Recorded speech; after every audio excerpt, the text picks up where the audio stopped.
My childhood was turbulent, and I used to solve problems in the harshest ways. I grew and developed, got an excellent position, and found what seemed to be a faithful wife, with whom I had the happiest years of my life. But at some point, an anonymous person sends me photos where my wife is cheating on me with a man. A thirst for revenge has awakened in me, and she will definitely regret her infidelity. Enjoy watching.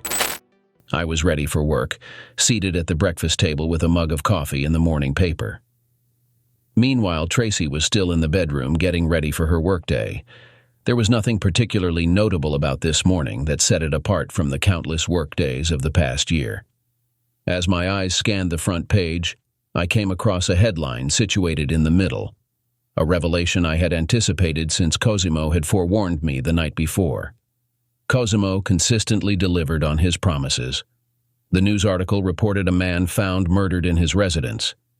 Raymond Rowland was discovered lifeless in his abode the previous night, having suffered a brutal beating and strangulation. The article further mentioned that Raymond Rowland was an employee at the Butty real estate agency, where Tracy also worked.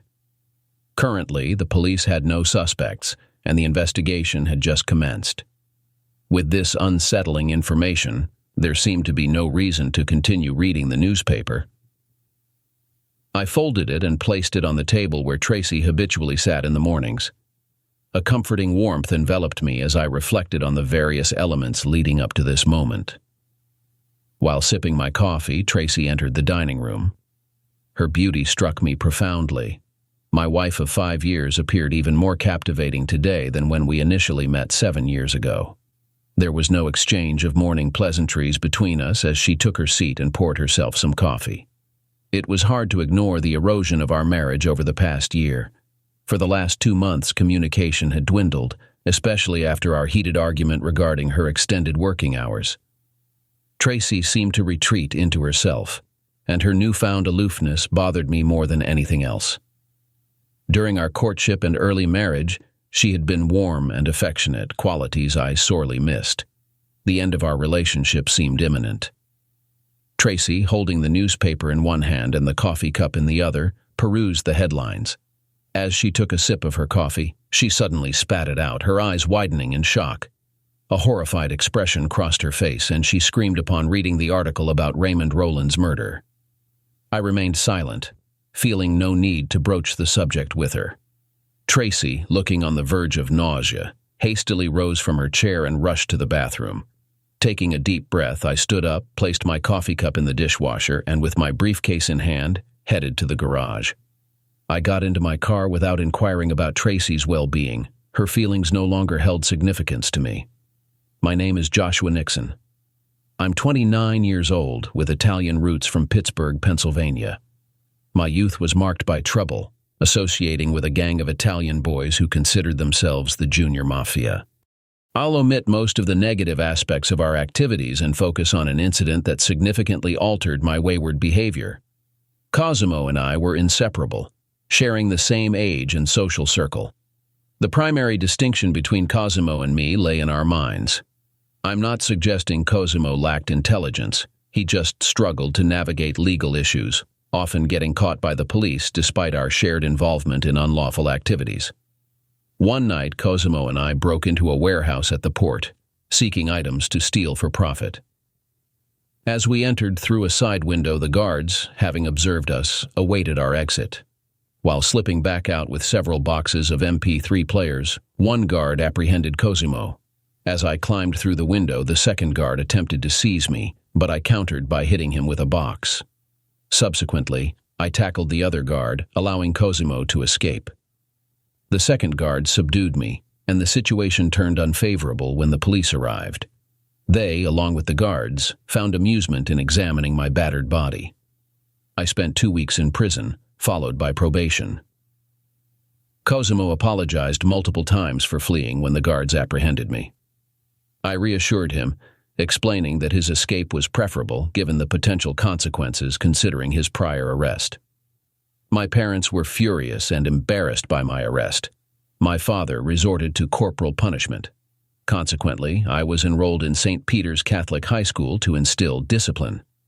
By my senior year, influenced by a priest mentor, I altered my lifestyle, left the gang, and achieved enough to attend the University of Pennsylvania.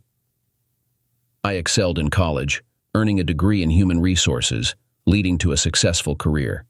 3 years post-graduation, I met Tracy Tate at an HR seminar, and she became the first woman to make me contemplate leaving my single life.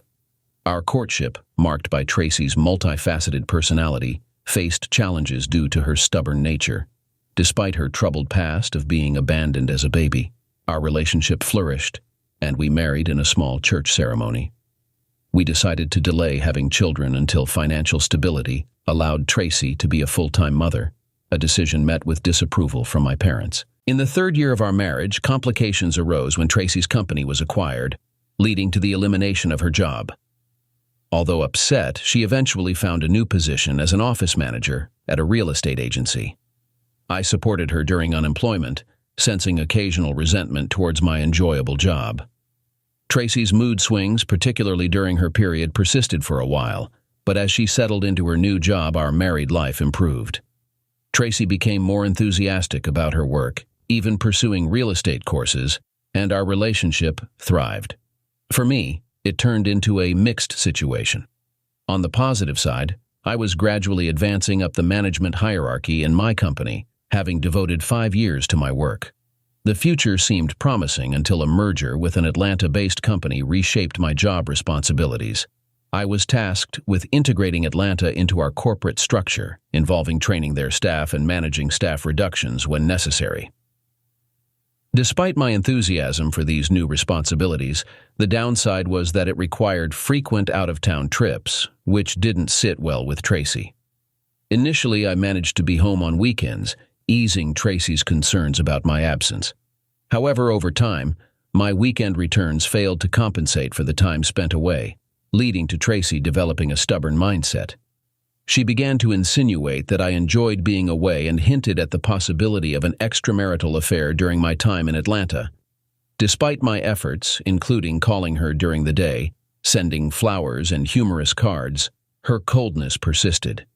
The Atlanta staff training concluded after nearly 6 months, signaling the end of my days as a frequent traveler. Additionally, I received a promotion at corporate headquarters, anticipating that these positive changes would alter Tracy's attitude.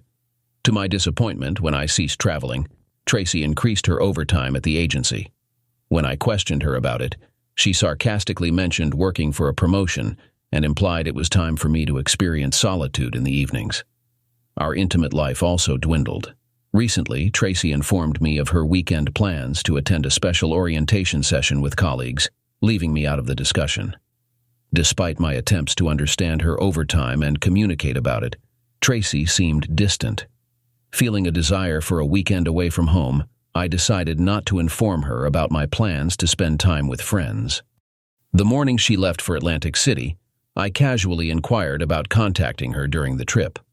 Tracy calmly rejected the idea, asserting that she would be with influential people, and she didn't want to be disturbed by my calls.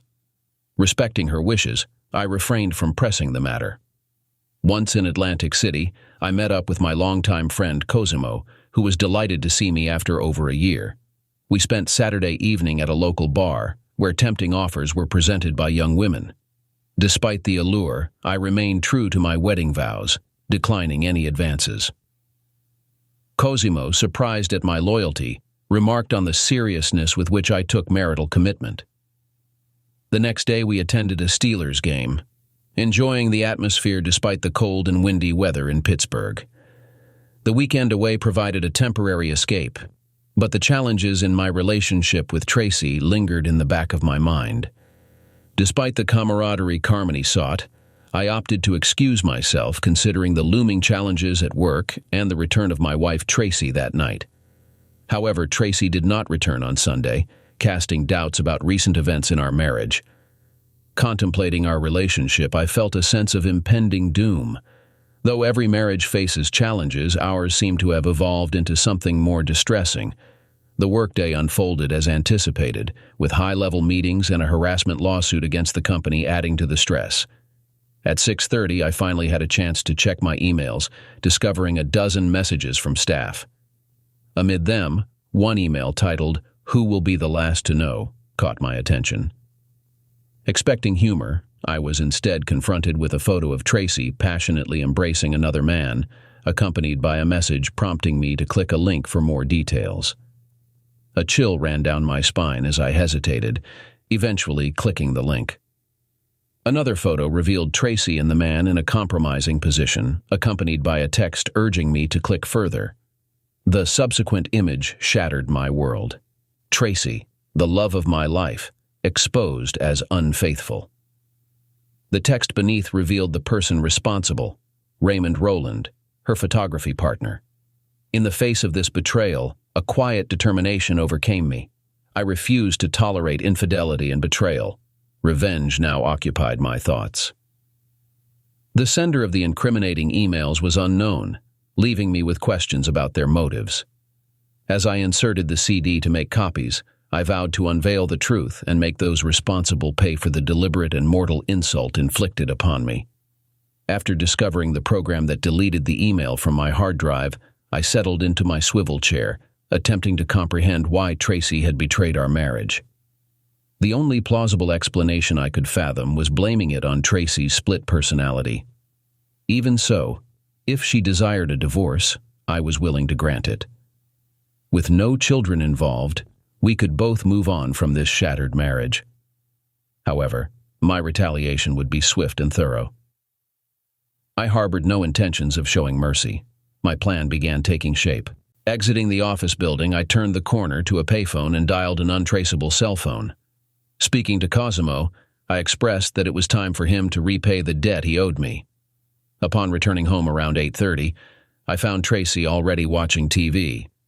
Instead of rushing to greet me, she merely looked up and mentioned my late arrival.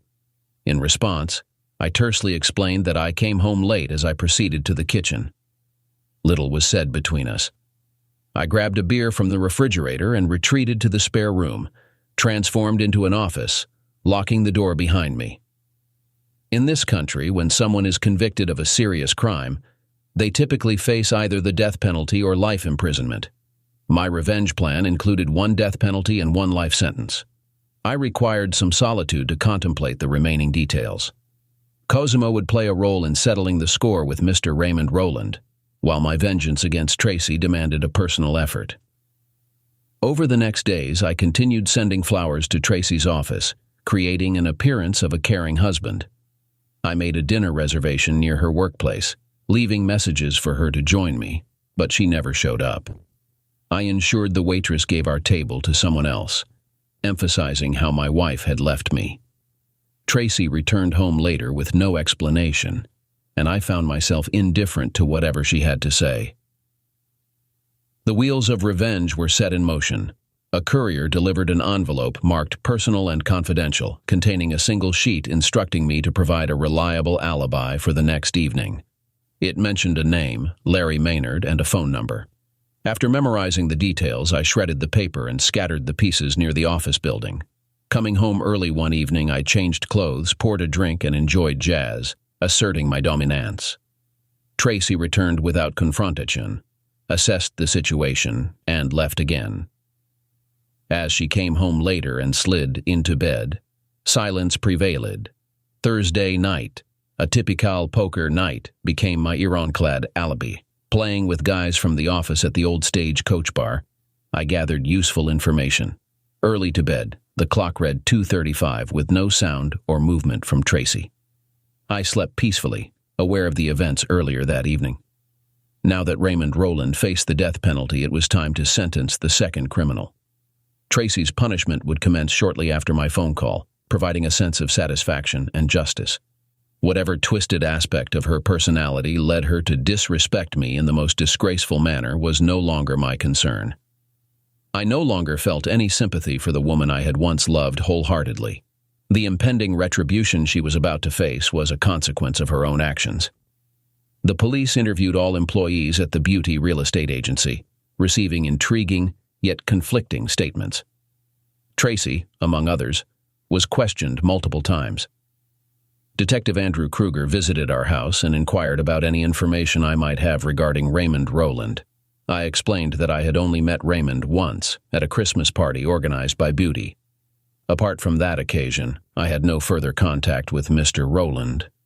The detective probed, suggesting that Raymond and Tracy might have had a more than professional relationship. I assured him of my complete trust in my wife's fidelity, dismissing any doubts. Raymond Rowland's funeral occurred on Tuesday. I observed Tracy in mourning attire, the same one she wore to my mother's funeral. She didn't invite me to join her at Raymond's funeral. Throughout the following week, Tracy attempted serious discussions about our relationship, but my cold demeanor swiftly halted her efforts. Reconciliation was beyond consideration.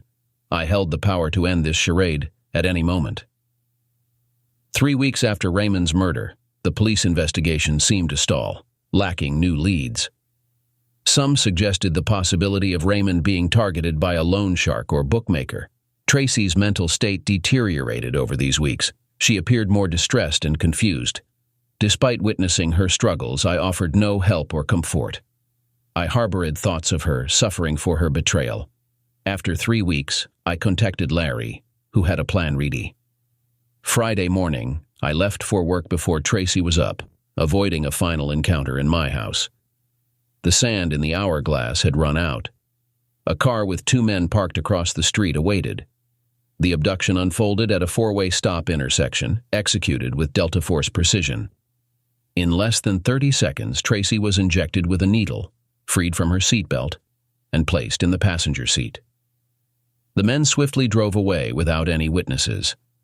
At 11 a.m. on that morning, at a bank on the east side of town, a woman resembling Tracy withdrew $25,000 from our joint account. She had the necessary identification, and a cashier's check was issued after a brief wait. The woman left the bank, and at the American Airlines ticket counter, a line of passengers witnessed someone who looked like Tracy.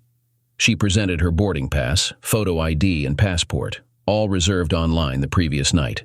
The first leg of the trip was destined for Kennedy. I boarded a flight from Pittsburgh to Kennedy Airport in New York, Flight 951 to Rio de Janeiro. The departure time was 4:45 p.m. Upon reaching Kennedy Airport, I caught an American Airlines flight to Brazil at 10:30 p.m. on the same day. It was an overnight flight, and I was accompanied by passenger Tracy Nixon. Concerned about Tracy's absence, I waited until Saturday afternoon before contacting the police to report her missing. Detective Andrew Kruger, surprisingly, was the officer who came to gather the information. I informed Detective Kruger that Tracy hadn't returned home at her usual time. Attempts to reach her via her cell phone proved futile, as it indicated she was out of coverage. Upon contacting Tracy's close friend, Emily Holt, I discovered that Tracy hadn't shown up for work the previous day, and she hadn't made any contact. Detective Kruger, making cryptic notes in his small notebook, periodically looked up at me.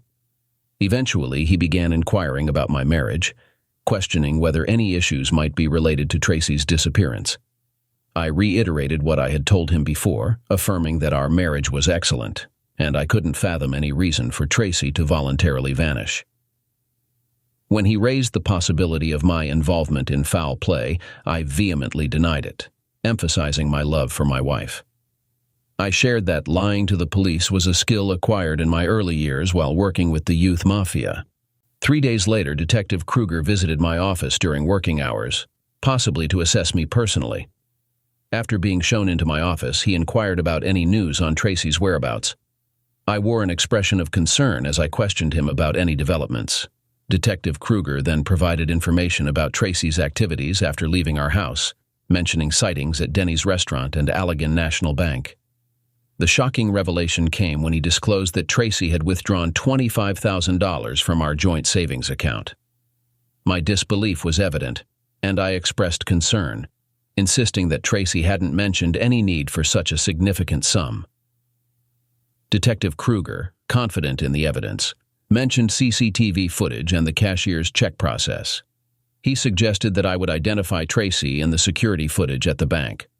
I maintained my conviction that there must be a mistake, reiterating that Tracy and I discussed everything in our marriage. Detective Kruger, carefully observing my reactions, then delivered the most alarming news. Tracy had purchased plane tickets to New York and Rio de Janeiro. Her car was found in the long-term parking lot at the airport, indicating her departure on Friday afternoon and subsequent flight to Rio after 10:30 p.m. The Rio de Janeiro police were contacted, but there was no trace of Tracy upon her arrival. Overwhelmed, I vehemently denied the possibility of Tracy taking such actions, expressing disbelief and declaring my love for her. Detective Kruger, seemingly considering a connection to a previous murder case, questioned whether it had any relevance, prompting my vehement rejection of any such association. My wife was not involved in the murder you questioned her about. In fact, she was never accused of anything related to the case. Although you initially considered her a suspect, we never charged her, and she was merely on your list of suspects based on the opinions of others we spoke to. You must be joking. First, you talk about my wife leaving the country, and now you're accusing her of being involved in Roland's murder. You better have more evidence than just office gossip to support such claims. I drilled my eyes into his head, expressing my disbelief.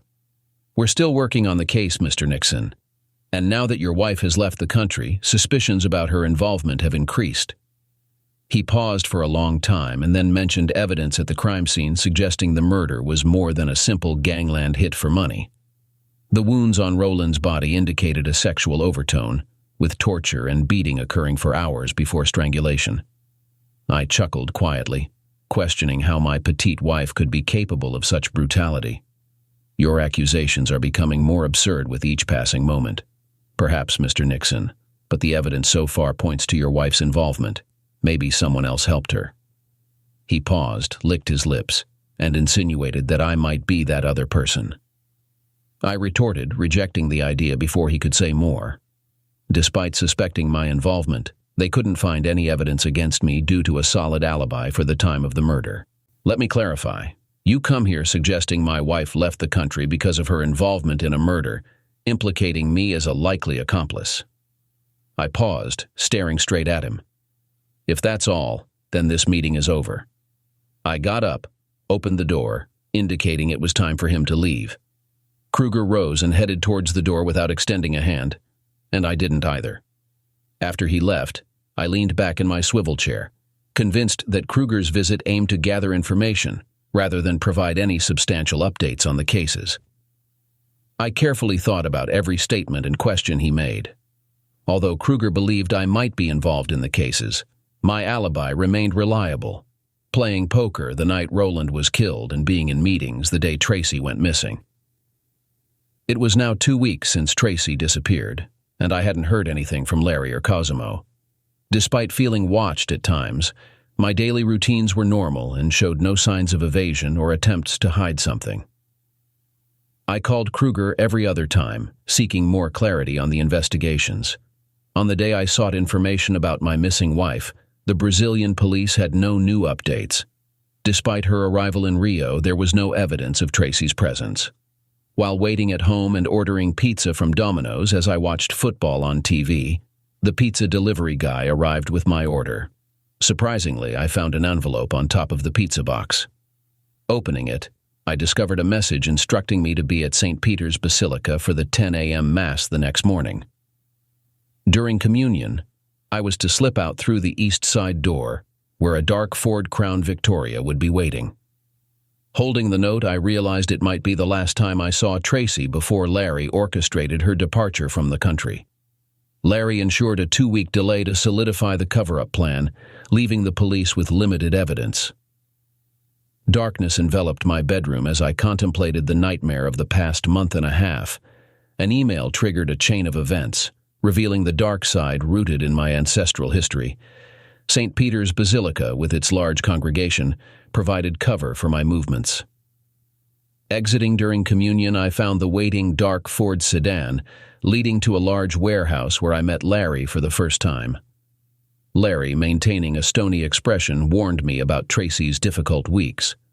Unfazed, I entered a well-lit room to find Tracy chained, marked with a coiled snake on her lower back. Larry revealed she was now a broken woman prepared for a new life. Tracy stood motionless, her eyes devoid of vitality. Questioning Larry about her condition, he disclosed her compliance, emphasizing her submission. My confrontation with Tracy exposed her silent suffering. I reminded her that her adultery had led to Raymond's death and her ongoing torment. Larry assured me she would be well cared for like prized horses and cattle. Leaving the room, I returned to St. Peter's Basilica, blending in with the 11 a.m. mass crowd. The Ford sedan transported me back, and as I drove home, I grappled with the tight knot in my stomach, seeking solace in alcohol. 3 years had passed since that encounter, and Tracy had become a distant memory. I sold the house we once shared, and both abduction cases were relegated to unsolved files. Marriage was no longer an option for me, convinced that the troubles outweighed the benefits. Reflecting on my parents' warnings, I acknowledged their wisdom. Unbeknownst to me, the email informing me about Tracy's affair came from Emily Holt, Raymond's former mistress seeking revenge. The photos she possessed remained a mystery, and I never thanked her for her revelation. How do you like the story? Write your opinion in the comments. How do you assess the actions of the main character? How can he be justified, and is there any justification for him? Could there have been a different outcome? It will be interesting for us to read your opinion in the comments. We will be waiting for your answers. Subscribe to the channel and like it. Good luck.